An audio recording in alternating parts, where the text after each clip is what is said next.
Te Maire Martin, the wonder kid from Taharoa. So, like, what's the best thing about Brisbane, Queensland? It's close to the beach. Yeah. Goldie's just down the road, so that's pretty good. Not too busy, but busy enough to still do stuff, restaurants and all that. I've noticed a lot of people around here wearing NRL jerseys and kind of getting the feeling that league is massive over here. Yeah, it's huge here, bro. Like, it's hard to even find some of the rugby games on TV. It's all league. How's it going, bro? Oh, you want a photo? Oh yeah, sweet. You want me to take it, bro? Yeah, mate. So you Pretty always cool. get hit up for autographs, or? Yeah, probably not me so much. More the big dogs. Sweet. Yeah, your photos there, bro. Thanks, bro. So what made you come back to NRL? For Te Maire, the NRL has been one hell of a ride. Maire Martin has scored a grand final try. Back away, it goes out for Martin to score on the boom. What a try on the boom to Maire Martin. His debut was regarded as one of the great ones, but only a few years later, at just 23, Te Maire made the shock announcement that his career was over because of a brain injury. After 55 first grade games and 4 for his country, the next chapter starts early. Tributes from teammates flowed for Cowboy number 266. You know, the first diagnosis 2 or 3 years ago, what was it? Was it like you can't play ever again, or it's a high risk? It was a question mark. They didn't know when I could be back because it was such a rare injury. You know, if I got whacked in the back of the head and I had that bleed, they just say don't get whacked in the back of the head again. But because there was no, they went through all the tapes and everything, and there was no major hit to the head, they couldn't really put their finger on it. And it was sort of, I rested the rest of that year, didn't do anything, and I had half a year off, and then went back to pre-season, and the running and stuff was good, and then I got back into the contact, and my first contact session, I couldn't do anything. I got back to the start again. I got the mad migraines and headaches and stuff. So once that happened, they weren't too sure on the time frame, and it was a bit unfair on the club, and after I was coming off contract, so it was a bit unfair on them signing me up and not knowing when I could play next, and I could be out for the whole year. They just didn't know. And with that, the footy career was over, so Te Maire returned home to regroup and rebuild. I'm always someone that tries to find the positives and stuff, and even though I had to finish up in the NRL when I did, I was thinking about pig hunting. I was on the phone to my brothers on what kind of breeds we're going to cross and what paths I need to start going. And I think if you dwell on it too much, then you start getting in dark places. I was lucky I've got Tauro to call home because there's so much stuff that I enjoy doing that keeps me sane, like pig hunting.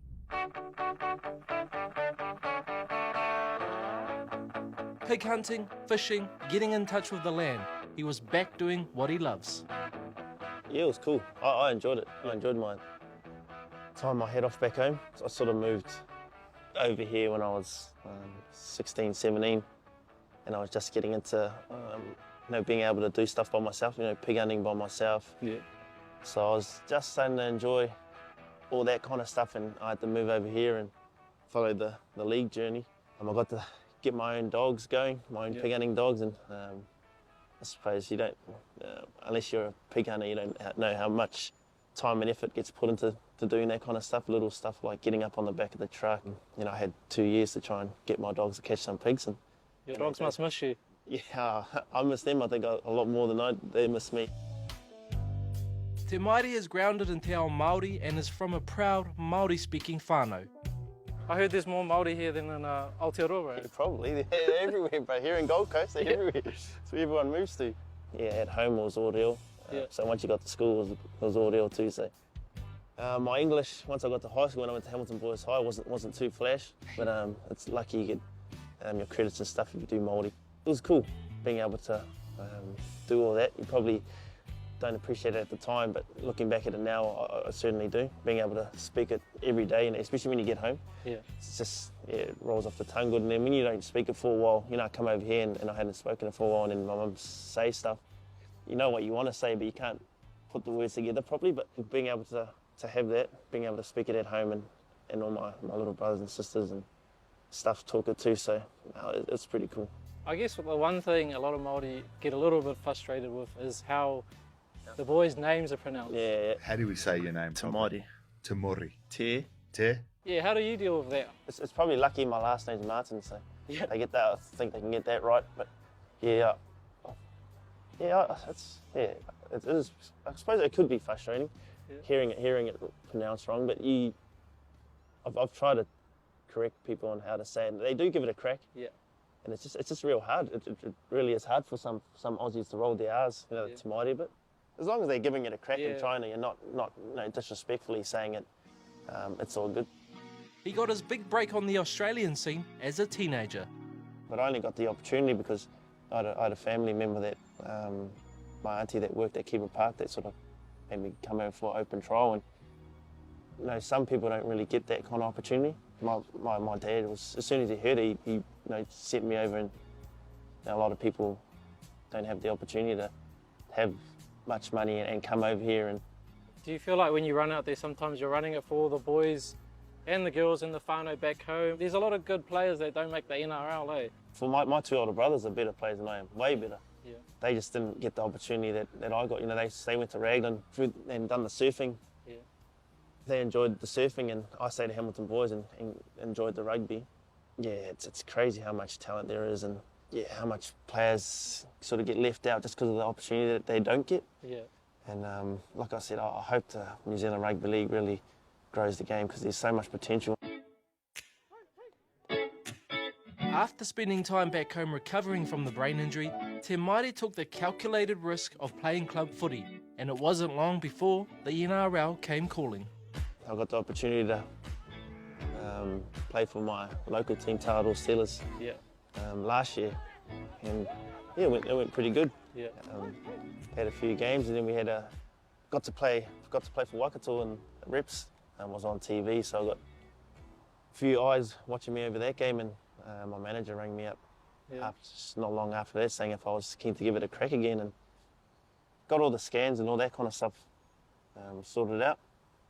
And once the specialist sort of said that I could, the chance of me getting that brain bleed again was like anyone else getting it, then it was all go from there, and I got the opportunity to come over here with the Brisbane Broncos, which is pretty cool.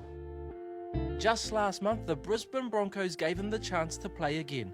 His one-year development contract is now looking more like becoming a multi-year signing. After 1,094 days out of the game, Te Maire returned to the NRL last month. How proud are you to get back to playing in the NRL, because you're up at the Cowboys there, was having headaches and migraines, then you got a brain bleed, and it's like your career's over and done with, and now you're back in the NRL. It's incredible. It is. I sort of got to pinch myself because you don't really. It's your brain. Yeah, I know. It's not very big. At the moment, I'm just taking everything in. I'm really soaking everything in at the moment because, I know how quickly it can be gone. Yeah. So I'm just taking it week by week at the moment and enjoying footy because, like 2019, it was. I didn't think Bulldogs was going to be my last game, and like that, it was gone. So soaking it all in and enjoying, everything at the moment, whether it be fans, taking photos with fans. Signing for TN Broncos. At the moment, firstly, is to try and re-sign, and hopefully I can get enough money to buy a farm and live off the land and back onto a big bush or something like that. So that's sort of my next goal I want to try and do.